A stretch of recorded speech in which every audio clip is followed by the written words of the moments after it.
5 hours after this horrible crime. What do we know about the suspect in the hospital tonight? Fox senior correspondent Rick Leventhal is on the ground in New York City, and he joins us tonight with an update. Rick?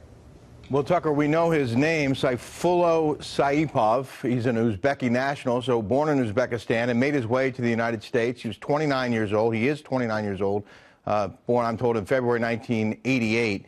And authorities apparently recovered a driver's license from Florida. He's apparently spent time in Tampa, Florida. May have also had some New Jersey identification on him. Beyond that, the New York Post is reporting that he was an Uber driver, and friends say he was a nice guy. But what he did today has already been identified as an act of terrorism. And we were told early on in this investigation that the truck that he rented, a U-Haul rental truck, he drove it onto that West Side Highway bike path and drove down from Houston Street down to Chambers before he ran into a school bus. And you see the damage to the front end there. Initially, law enforcement sources told me the truck was rented in Jersey City. Apparently, that's a corporate office. That's where they first tracked it to, and then found that it had actually been rented from a Home Depot in Passaic, New Jersey, and that's where you see the van there surrounded by crime scene tape. Authorities obviously tracking whatever vehicle he might have driven to that Home Depot, looking for any evidence that might suggest why he did what he did.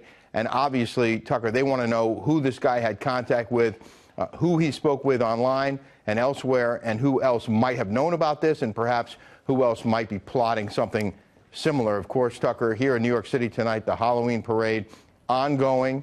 Up to 1 million people expected, and security extremely tight here across the city with heavy weapons teams, sand trucks blocking cross streets, and a lot of extra police officers on duty, on guard, on rooftops and elsewhere, on the lookout for any possible follow-up attacks. And the governor told us earlier, Tucker, also that airports, bridges and tunnels and other places would be even more secured moving forward, just because we don't know where this goes from here.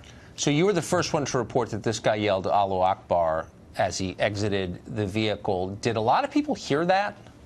There were witnesses who heard it, and there was law enforcement nearby. I'm not sure if that was one of the reasons why they were so quick to tell me that. But in fact, multiple law enforcement sources told me that they did hear this man, or someone heard this man yell Allah Akbar when he exited that truck after the accident and ran off, as you saw in that video there, into the intersection. He was holding two weapons that looked like guns. One was a paintball gun and the other one was a pellet gun, but they looked like weapons. He was flashing them, and it wasn't clear if he fired those weapons, but that's one of the reasons why the NYPD shot him. I was told he was hit twice. He's recovering in a hospital, in one of the hospitals where some of the victims were taken, Tucker, and obviously in very different places inside that hospital. The whole thing is bizarre. Rick Leventhal, thank you for all of that. Sure.